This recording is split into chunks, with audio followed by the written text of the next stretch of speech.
Tuhan firman-Mu ajaib, kekal meski gunung menghilang. Tiada huruf yang gagal, tak terpatahkan siasat. Hidup seperti-Mu ya Allah, lebih dari emas. Aku bersaksi kitab-Mu, kitab yang suci. Terdengarkan firman-Mu, hibur hati yang luka. Terangilah langkahku kemanapun ku pergi. Biarkanlah firman-Mu berkuasa atasku. Ubahkanku, bebaskanku, ku mau menyenangkan-Mu. Tuhan firman-Mu ajaib, kekal meski gunung. Ubah dan bebaskan aku, mau menyenangkan-Mu. Salam jumpa pemirsa terkasih, saya menyambut Anda sekalian dimanapun Anda berada dalam episode terbaru program studi harian kita, Semua Kitab Suci. Kita masih mempelajari kitab 2 Tawarikh dan kita telah mencapai pasal 30 hingga 32. Izinkan saya memulai episode kita dengan menyambut tamu saya di studio, hamba Tuhan Insinyur Esam Khalil. Selamat datang Saudara Esam. Terima kasih. Juga para hadirin di studio, selamat datang. Saudara Esam, saya ingin tahu topik utama dari 3 pasal ini, 30 hingga 32. Apa topik utamanya? Tema utama memberitahu kita tentang kisah Hizkia selanjutnya, yang kita mulai di pasal sebelumnya. Kita juga membaca tentang karya-karyanya yang paling penting. Dia membuat reformasi di antara bangsa. Dia juga merayakan Paskah besar, yang sudah lama dilupakan orang. Kita juga membaca tentang perang yang menimpanya atau ancaman terimanya. Kita juga membaca doanya yang terkenal, dan akhirnya penyakit dan kematiannya. Pasal 30 ayat 1, kemudian Hizkia mengirim pesan kepada seluruh Israel dan Yehuda, bahkan menulis surat kepada Efraim dan Manasye, supaya mereka datang merayakan Paskah bagi Tuhan Allah orang Israel di rumah Tuhan di Yerusalem. Pertama-tama, meskipun dia adalah seorang raja Yehuda, dia mengundang semua suku Israel ke pesta itu. Apa yang bisa kita pelajari di sini sehubungan dengan perayaan Paskah? Kita menemukan seorang yang mempertimbangkan sesuatu dari sudut pandang Tuhan. Tuhan melihat satu umat jauh dari perpecahan yang telah terjadi selama beberapa ratus tahun dan baginya menjadi 2 kerajaan. Hingga hari ini, Tuhan menganggap umatnya dan gerejanya sebagai satu kesatuan yang jauh dari perpecahan yang disebabkan manusia. Pada akhirnya, semua orang yang percaya kepadanya, gerejanya, gereja menurut perjanjian baru adalah orang percaya dalam nama Kristus. Tubuhnya. Ya, dia menganggap mereka tubuhnya. Tepat di sini Hizkia percaya pada apa yang kita sebut kesatuan tubuh, satu tubuh. Satu tubuh Kristus, oleh karena itu dia membuat Paskah seperti yang dia lakukan. Ketika kita membaca tentang persiapan Paskah dan merayakannya, kita membaca dalam ayat 13, maka berkumpullah di Yerusalem banyak orang, suatu jemaah yang sangat besar untuk merayakan hari raya, roti tak beragi pada bulan yang kedua. Lalu bangunlah mereka menjauhkan mezbah-mezbah yang ada di Yerusalem, juga semua mezbah korban ukupan disingkirkan dan dibuang ke lembah Kidron. Kemudian disembelihlah domba Paskah pada tanggal 14 bulan kedua, maka para imam dan orang-orang Lewi merasa malu, lalu menguduskan dirinya dan membawa korban bakaran ke rumah Tuhan. Mereka berdiri pada tempatnya menurut peraturan yang berlaku bagi mereka masing-masing, sesuai Taurat Musa abdi Allah itu. Para imam menyiramkan darah yang diterimanya dari orang-orang Lewi, sebab ada banyak di antara jemaah yang tidak menguduskan dirinya, sehingga menjadi tugas orang Lewi untuk menyembelih domba-domba Paskah bagi setiap orang yang tidak dapat menguduskannya bagi Tuhan karena ia tidak takhir. Sebab sebagian besar dari rakyat, terutama dari Efraim, Manasye, Isakar, dan Zebulon, tidak mentahirkan diri. Namun mereka memakan Paskah walaupun tidak sesuai dengan apa yang ada tertulis. Tetapi Hizkia berdoa untuk mereka, katanya Tuhan yang baik itu kiranya mengadakan pendamaian bagi semua orang yang sungguh-sungguh berhasrat mencari Allah, yakni Tuhan Allah nenek moyangnya, walaupun ketahiran mereka tidak sesuai dengan tempat kudus. Tuhan mendengar Hizkia dan membiarkan bangsa itu selamat. Jelas di sini bahwa sebagian besar umat tidak disucikan. Berada dalam praktek kesucian atau melakukan ritual penyucian adalah salah satu syarat merayakan Paskah. Mengapa kelompok ini tidak dikuduskan? Kurangnya pemahaman spiritual karena ini adalah orang-orang Israel yang tersebar di negeri yang menanggapi undangan Hizkia. Mereka datang ke perayaan itu tapi mereka tidak memiliki gagasan atau pengetahuan karena mereka tidak mendengarkan firman Tuhan selama bertahun-tahun. Kita mengetahui bahwa kerajaan utara penuh dengan kejahatan selama ratusan tahun. Hukum dilupakan di sana. Orang-orang yang datang didorong oleh kerinduan dan keinginan mereka untuk melakukan sesuatu yang mereka tahu akan menyenangkan Tuhan, tapi mereka tidak tahu cara melakukannya.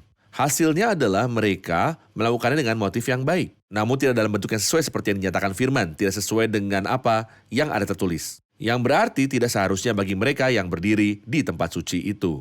Nah, kepada siapa ini merujuk? Sangat sederhana untuk orang yang pemahamannya tidak luas. Semua Apakah yang Anda mereka menawari ketahui, kami aplikasi sehari-hari? ya aplikasi saat ini. Ya, aplikasi saat Ya, ini. pengetahuan mereka sederhana, mereka hanya tahu bahwa mereka mengasihi Tuhan dan ingin menyenangkan Dia. Misalkan dia melakukan sesuatu yang tidak seharusnya, akankah Tuhan marah padanya? Tidak, Allah sebenarnya melihat tidak. hati. Ya, Tuhan melihat hati dan dia juga bergantung di sini pada kebaikan Tuhan.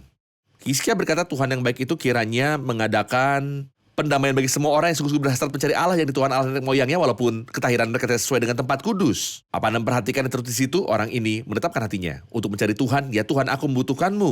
Aku ingin mencintaimu, aku ingin menghormatimu. Namun pada saat yang sama dia tidak melakukan dengan cara tepat. Bagaimana dengan kebaikan Tuhan? Ini memecahkan persoalan sulit ini. Ya, ini sulit seseorang yang tidak berada pada posisi yang tepat. Tapi pada saat yang sama hatinya diarahkan kepada Tuhan. Tuhan sangat menghargai hati. Konsekuensinya di sini adalah kebaikan Tuhan menyelesaikan masalah ini. Dia memaafkan yang berarti dia melengkapi kekurangan yang ditemukan baik dalam ibadah saya, pelayanan saya, atau apapun selama hati saya diarahkan kepada Tuhan dengan ibadah. Di sisi lain, jika kita berbicara tentang perlunya kesucian dan penyucian, mohon beritahu kami tentang pentingnya kekudusan dalam berurusan dengan hal-hal rohani. Sebenarnya kekudusan sangat penting dalam seluruh hidup kita. Hanya karena Alkitab berkata, sementara kekudusan tidak seorang pun akan melihat Tuhan. Saya tidak dapat berkomunikasi dengan Tuhan tanpa kekudusan karena Tuhan itu suci. Saya berkomunikasi dengan Tuhan melalui Roh Kudus, jadi Tuhan itu suci. Dan Roh Kudus yang adalah Allah yang tinggal di dalam saya adalah suci. Lalu bagaimana saya bisa berkomunikasi dengan Tuhan jika saya tidak dalam kondisi suci yang benar? Oleh karena itu bukan hanya tentang pelayanan dan ibadah. Tapi seumur hidupku, ketika hidup itu suci, aku bisa melihat Tuhan, aku bisa mendekatinya. Saya bisa menjadi orang yang suci hatinya yang akan melihat Tuhan seperti yang Tuhan sendiri katakan, kemudian saya dapat mempersembahkan penyembahan dan pelayanan kepadanya. Yang menyenangkan dia dan yang dia senangi meskipun itu sangat sederhana. Benar, kita rehat sejenak dan kembali untuk menjawab pertanyaan hadirin. Pemirsa terkasih, kami akan segera kembali setelah rehat. Berkuasa atasku, ubahkanku, bebaskanku, ku mau menyenangkanmu. Tuhan firman-Mu ajaib, kekal meskipun ubah dan bebaskan aku, mau menyenangkanmu. Kami telah kembali pemirsa terkasih untuk menjawab pertanyaan dari hadirin di studio. Saya ingin bertanya apa arti dari Paskah dan apa arti merayakannya? Apakah arti Paskah dan merayakannya, Saudara Esam? Paskah adalah peristiwa sentral dalam sejarah dan kehidupan umat Allah zaman dahulu. Di masa lalu, bangsa diperbudak di Mesir. Mungkin pemirsa terkasih mengingat juga saudara-saudara saya di sini bahwa suatu hari ketika mereka diperbudak di Mesir, ada tulah di Mesir. Kemudian Tuhan berkata kepada Musa, satu tulah terakhir yang akan kudatangkan ke Mesir. Aku akan membunuh anak sulung. Dari anak sulung binatang sampai anak sulung Firaun sendiri. Tetapi bagimu ada jalan keluar. Bawa domba, sembelihlah, dan percikan darahnya pada kedua tiang pintu dan ambang atas. Apabila aku melihat darah itu, maka aku akan lewat daripada kamu. Siapapun yang melakukannya, menyembelih domba, memercikan darahnya pada kedua tiang pintu dan ambang pintu, selamat. Kisah ini bagi kita mengacu pada siapa? Ada ayat langsung dalam Perjanjian Baru yang mengatakan, sebab anak domba Paskah kita juga telah disembelih, yaitu Kristus. Jadi maksudnya ini adalah simbol kecil tentang bagaimana Kristus akan mati di kayu salib. Percikan darahnya dengan iman di hatiku, dan hidupku melindungiku dari penghakiman yang akan menimpa semua orang jahat. Namun setelah melakukan Paskah yang menyelamatkan mereka suatu hari nanti, Tuhan berkata kepada mereka bahwa pekerjaan yang saya lakukan untuk Anda ini adalah pekerjaan yang hebat. Jadi saya ingin Anda mengingatnya selama sisa hidup Anda. Untuk mengingatnya. Ya, setiap tahun pada waktu yang sama Anda harus membawa seekor domba. Pada dan tanggal menyembelihnya 14 dari bulan ke-7. pada tanggal 14 dari bulan ke-7. Dan menyembelihnya. Oke, kalau kita memercikan darahnya pada kedua tiang pintu dan ambang pintu, Tuhan berkata tidak. Memercikan darah satu kali sudah cukup. Apa yang akan kami lakukan Tuhan untuk mengingat apa terjadi dengan engkau selama sisa hidupmu? Tuhan berkata bahwa meskipun putra Anda bertanya kepada Anda beritahu mereka tentang apa yang terjadi dengan Anda sebelumnya, bahwa Tuhan menebus kita. Paskah setelah pertama kali kita menyebutnya Paskah penebusan. Paskah yang menebus umat, tapi kemudian ini disebut peringatan Paskah. Ini mengingatkan orang-orang tak karya besar yang terjadi dengan mereka di masa lalu. Itu ada di Perjanjian Lama. Bagaimana dengan Perjanjian Ya, Baru? bagi kita penerapannya seperti yang kita katakan adalah bahwa Kristus adalah domba Paskah kita yang dikorbankan di kayu salib. Paskah penebusan kita adalah bahwa Kristus telah mati di salib di Golgota demi kita masing-masing. Sebab anak domba Paskah juga telah disembelih, yaitu Sempurna. Kristus. Benar. Ya, Bagi siapa saja yang percaya kepada Kristus dengan iman, seolah-olah darah itu dipercikkan pada tiang pintu dan ambang atas yang merupakan nyawanya. Dia dijamin dalam darah Kristus. Ini terjadi Ya, sekali. ini terjadi sekali. Sama seperti Paskah pendamaian sekali saja. Tapi lalu apa? Tuhan memerintahkan kita? Dia memerintahkan kita, perbuatlah ini menjadi peringatan akan aku, agar kita dapat mengingatnya melalui perjalanan kita di padang gurun. Tidak hanya setahun sekali, tapi setiap minggu kita ingat bahwa dia mati untuk kita dan bangkit pada hari Minggu. ya, tepat. Sekarang mari kita beralih ke pasal 31. Dalam ayat 1 kita membaca, setelah semuanya ini diakhiri, seluruh orang Israel yang hadir pergi ke kota-kota di Yehuda, lalu merembukan segala tugu berhala, menghancurkan segala tiang berhala, dan merobohkan segala bukit pengorbanan dan mezbah di seluruh Yehuda dan Benyamin, juga di Efraim dan Manasye sampai musnah semuanya. Kemudian pulanglah seluruh orang Israel ke kota-kotanya, ke miliknya masing-masing. Hizkia menetapkan rombongan para imam dan orang-orang Lewi, rombongan demi rombongan, masing-masing menurut tugas jabatannya sebagai imam atau sebagai orang Lewi untuk mempersembahkan korban bakaran dan korban keselamatan untuk mengucap syukur dan menyanyikan puji-pujian. Sudah jelas dari awal pasal ini bahwa itu tidak benar, hanya Hizkia yang melakukan pekerjaan yang heroik, tetapi seluruh rakyat bergabung dengannya dalam pekerjaan itu. Bukan hanya Hizkia yang meruntuhkan berhala, tetapi seluruh rakyat bergabung dengannya. Orang-orang menerapkan pendekatan yang dilakukan Hizkia. Mari kita sebut itu kebangunan nasional. Bagaimana kita bisa menafsirkan pengaruh Hizkia pada bangsa dalam hal ini? Saya melihatnya seperti yang dikatakan Paulus kepada Timotius, menjadi teladan. Karena teladan baik memiliki pengaruh yang jauh lebih kuat daripada banyak kata. Jadi melakukan sesuatu dari hati yang tulus bergerak secara spontan kepada orang-orang di sekitar. Tentu saja ini baik pada teladan yang baik. Tapi juga pada teladan yang buruk yang memiliki pengaruh penting. Tapi di sini Hizkia adalah teladan yang baik. Dia memurnikan semua hal yang ditetapkan ayahnya. Ahaz adalah orang yang membawa penyembahan berhala pada zaman kerajaan itu. Putranya Hizkia telah menghancurkan semua yang telah dilakukan ayahnya. Omong-omong, penyembahan berhala penuh kesombongan. Ini termasuk berhala besar yang kehancuran yang menyebabkan kerugian. Tapi Hizkia menganggap tidak Dia rugi. bahkan melakukan hal yang tidak dilakukan Salomo, Benar. menghancurkan ular tembaga yang dibuat oleh Musa. Benar. Orang-orang biasa menyembahnya. Mungkin Salomo mengetahuinya, tetapi dia tidak melakukan apa-apa mengenai hal itu. Benar, kami hanya perlu berklarifikasi pada pemirsa bahwa mereka menyembah ular perunggu yang pernah menjadi alasan keselamatan bagi orang-orang. Seolah yang menyelamatkan mereka bukanlah Tuhan dan iman kepadanya. Mereka menyembah simbol, bukan yang nyata. Mereka menyembah simbol bukan yang sebenarnya, bahkan hingga hari ini banyak yang masih melakukan yang sama. Dalam ketidaktahuan. Ya, tapi katakanlah yang asli adalah yang paling penting, yaitu Kristus. Ular tembaga yang disebut dalam Alkitab berkata, dan sama seperti Musa meninggikan ular di padang gurun, demikian juga anak manusia harus tinggikan kata-kata yang diucapkan oleh Tuhan tentang dirinya. Tentu saja pasal 31 memiliki beberapa pelajaran bagi kita. Bisakah memberitahu kita tentang beberapa pelajaran di sana? Setelah kebangunan rohani menyinari hidup kita, ada kebutuhan untuk memperbaiki banyak hal. Jangan pernah berpikir bahwa jika kita ingin berada pada tingkat yang berkenan kepada Tuhan, kita hanya akan berdiri di hadapannya mengatakan kita telah memutuskan untuk mengikuti hari ini dan itu saja. Tidak, saya baru mulai perjalanan dengannya. Jadi sekali dia menunjukkan hal-hal tertentu yang perlu diubah dalam hidup saya. Ada banyak prosedur. Ya, dia beritahu saya bahwa persahabatan seperti itu salah. Jadi saya menyerah. Dia memberitahu bahwa kebiasaan seperti itu tidak dapat diterima. Jadi saya berhenti. Dia memberitahu saya tentang hal baik yang tidak bisa saya lakukan. Jadi saya mulai melakukannya. Jadi ini perjalanan yang panjang. Saya harus tahu bahwa untuk menyenangkan Tuhan, ini akan menjadi perjalanan hidup. Itu bagus karena Tuhan berjalan dengan saya dan memberi saya dukungan yang cukup sehingga saya mungkin dapat melanjutkan perjalanan. Jadi apa yang dikatakan pasal ini kepada kita dan itulah mengapa pasal ini memiliki banyak detail yang tidak dapat kita diskusikan karena waktu, bahwa secara umum ada banyak pekerjaan yang perlu kita lakukan dalam kehidupan kita. Sehingga kita dapat mencapai kualitas yang Tuhan hargai. Kita mulai dengan Tuhan di awal, namun di hadapan kita ada jalan yang panjang yang Tuhan ingin kita jalani dalam hidup.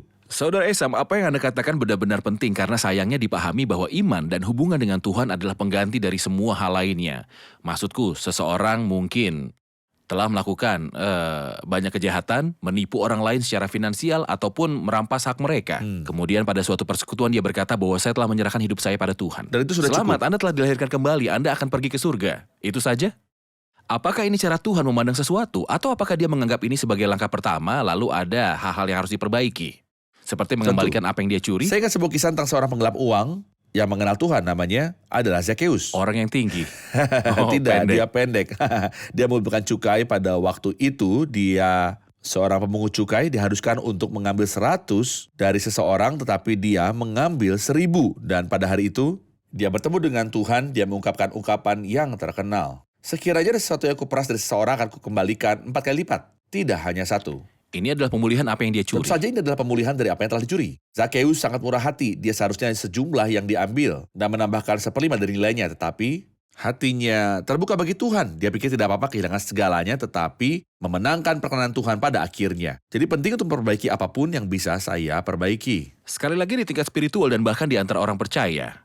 Benar. Jika Tuhan akan memulihkan seseorang, maka jika ada perselisihan, dia harus berdamai dengan saudaranya. Jika dia mengambil uang, dia harus mengembalikannya. Iman tidak bisa berfungsi sebagai penutup untuk hal-hal yang salah. Tidak, tentu tidak. Kita rehat sejenak dan kembali untuk menjawab pertanyaan hadirin. Pemirsa terkasih, kami akan segera kembali setelah rehat. Berkuasa atasku, ubahkanku, bebaskanku, ku mau menyenangkanmu. Tuhan firman-Mu ajaib, kekal seluruhnya. Ubah dan bebaskan aku, mau menyenangkanmu. Kami telah kembali pemirsa terkasih untuk menjawab pertanyaan dari hadirin di studio. Saya punya pertanyaan tentang pasal 32. Kami menemukan bahwa musuh mengancam Raja Hizkia. Mengapa Tuhan membiarkan ancaman seperti itu bagi raja dan rakyatnya? Apa yang terjadi setelah ancaman ini? Mengapa Tuhan membiarkan ancaman seperti itu bagi raja dan rakyatnya? Apa yang terjadi setelah ancaman ini? Tidak, jika saya membuat pertanyaan lebih sulit. Silakan. Di awal pasal kita membaca setelah peristiwa yang menunjukkan kesetiaan Hizkia Seolah-olah itu adalah upah kesetiaan. Itu adalah upah dari kesetiaan. Benar, tentu pandangan yang dangkal akan bertanya-tanya mengapa Tuhan biarkan musuh mengancamnya setelah semua yang telah dia lakukan. Yang benar adalah bahwa pandangan yang dangkal hanya akan melihat fragmen, tetapi pandangan yang komprehensif akan mempertimbangkan keseluruhan situasi. Mari kita lanjutkan kisahnya. Kisahnya di sini adalah bahwa Hizkia telah mengetahui bahwa Tuhan itu kudus. Inilah yang dia alami melalui pasal-pasal sebelumnya. Karena itu dia menguduskan dirinya sendiri yang memurnikan banyak hal. Tapi di sini Tuhan ingin diungkapkan kepadanya tidak hanya sebagai yang suci, tapi sebagai yang perkasa dan agung yang ada di sisinya. Benar? Jadi ketika Tuhan mengizinkan ancaman seperti itu, dan di sini saya ingat ayat-ayat manis yang diucapkan oleh para pemazmur dalam Mazmur pasal 46, Allah itu bagi kita tanpa perlindungan dan kekuatan. Dengan Bantuan ayatnya sebagai yang selalu penolong hadir dalam sangat masalah. terbukti. Nah, kapan saya bisa tahu bahwa dia adalah bantuan? Kapan saya tahu bahwa dia adalah bantuan? Dia selalu membantu. Dalam masalah. Dalam kesulitan, saya mengetahui hal ini. Itu sebabnya terkadang Tuhan mengizinkan beberapa situasi yang berlawanan. Mengapa Tuhan mengizinkan badai di laut? Agar Petrus bisa berjalan di atas air dan agar para murid dapat belajar bahwa dia memiliki wewenang untuk menghardik air laut. Di sini sekian pelajari bahwa doa-doa benar-benar dapat bekerja dan kita juga belajar pelajaran yang sama. Bukan hanya Hizkia yang mempelajarinya, tapi bangsa yang ikut dengannya. Kita belajar bahwa sekuat apapun perlawanan Sanherib dengan anugerah Tuhan dan dengan doa dan bergantung kepada Tuhan, kita bisa menang dan mengalami kuasa Tuhan. Serangan musuh tidak selalu merupakan penghakiman Tuhan. Tidak. Tidak, Saya juga ingin menggambar pelajaran praktis. Terkadang kita menemukan bahwa orang percaya menghadapi penderitaan, penganiayaan, sakit, atau bahkan kehilangan harta benda. Hanya ada 2 pendapat di sini tanpa ketiga. Pertama, Tuhan bisa menguji iman orang itu dan ingin mengupahinya nanti, atau orang itu mungkin sedang menuai apa yang telah dia tabur. Bagaimana kita bisa membedakan apakah yang kita lihat, apakah ini menuai dari apa yang telah ditabur atau ujian iman? apa ada bermaksud dengan apa yang terjadi dalam kehidupan orang lain? Tidak, untuk saya. Saya tak perlu bedakan apa yang terjadi dalam kehidupan orang lain, itu bukan urusanku.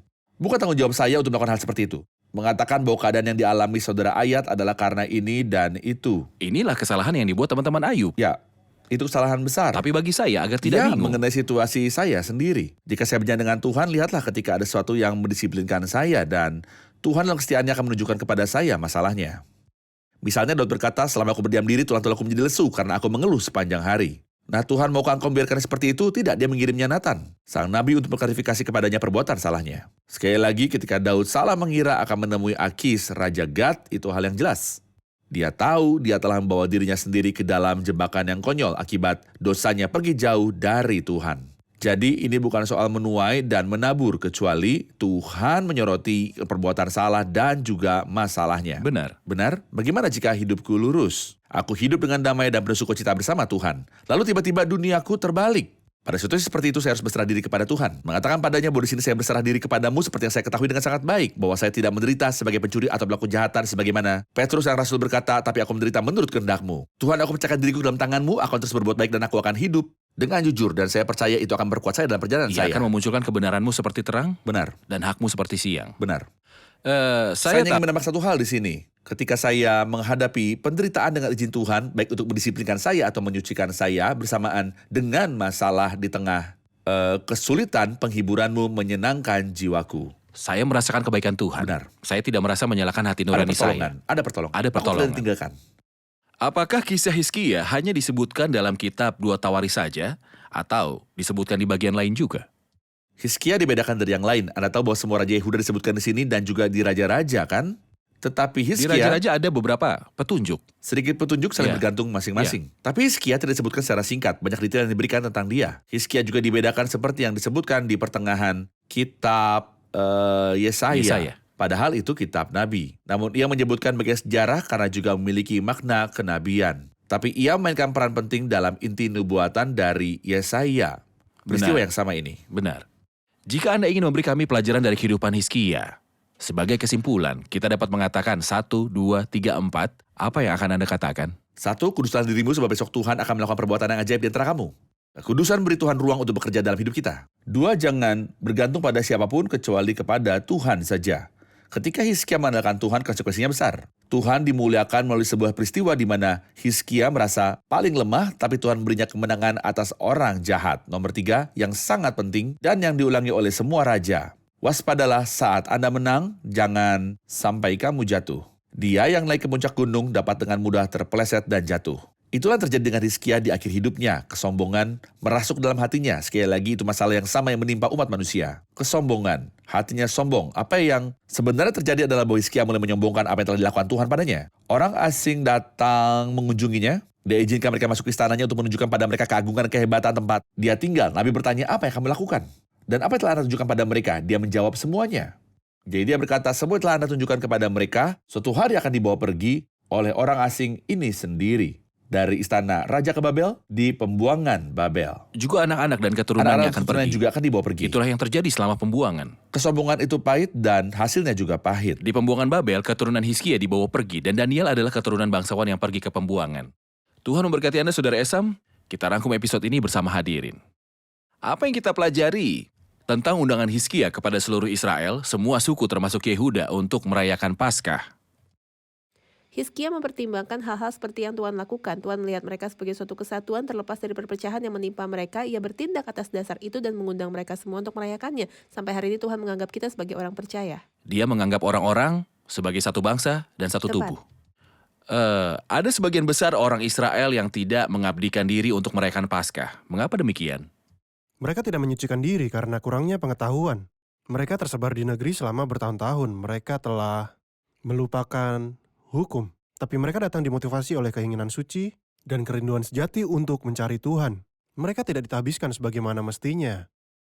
Tapi Hizkia berdoa bagi mereka agar Tuhan mengampuni mereka dan menyempurnakan ibadahnya. Terima kasih, Tuhan memberkati.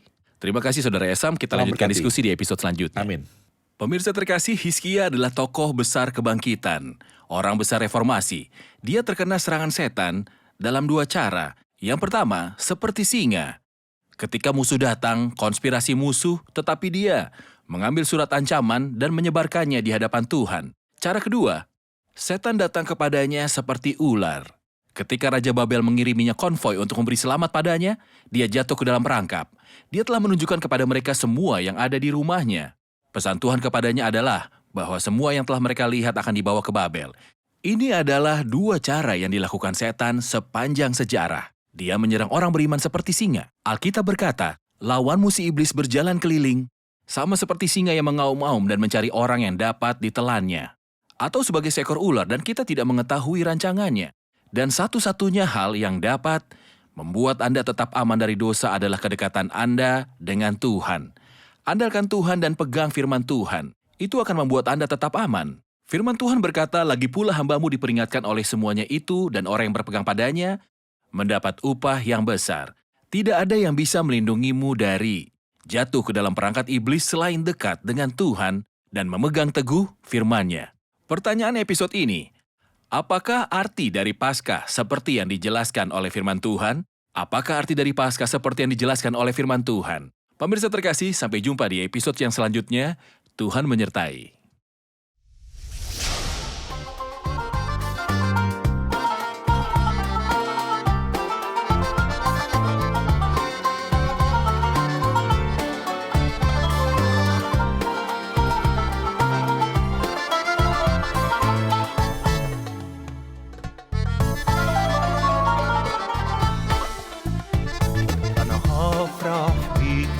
علشان انت بتكفيني انا ههتف ليك، علشان انت بتحميني انا هفرح بيك، علشان انت بتكفيني انا ههتف ليك، علشان انت بتحميني. مش مستني يا ربي موقف راح يفرحني، او مستني كلام هيطمني ويسعدني، او مسنود على ناس تتغير وتجرحني، وارجع لك من تاني علشان تشفي وتشبعني. مش مستني يا ربي موقف راح يفرحني، او مستني كلام هيطمني ويسعدني، او مسنود على ناس تتغير وتجرحني، وارجع لك من تاني علشان تشفي وتشبعني. انا هفرح بيك علشان انت بتكفيني، انا ههتف ليك علشان انت بتحميني، انا هفرح بيك علشان انت بتكفيني، انا ههتف ليك علشان انت بتحميني.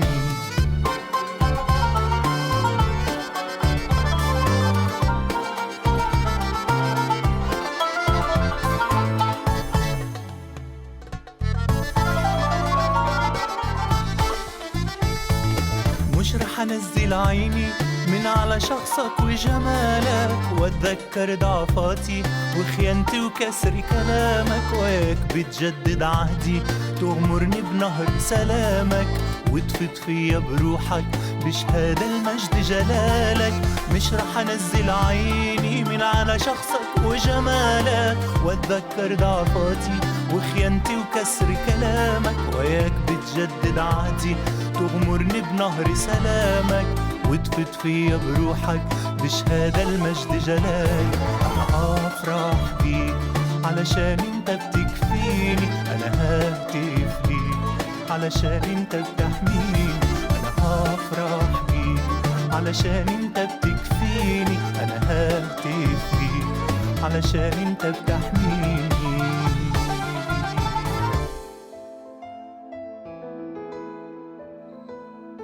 Tuhan firman-Mu ajaib, kekal meski gunung menghilang. Tiada huruf yang gagal, tak terpatahkan siasat. Hidup seperti-Mu ya Allah, lebih dari emas. Aku bersaksi kitab-Mu, kitab yang suci. Mendengarkan firman-Mu, hibur hati yang luka. Terangilah langkahku kemanapun ku pergi.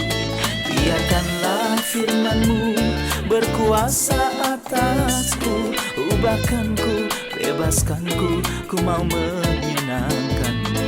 Tuhan firman-Mu ajaib, kekal meski ubah dan bebaskan aku.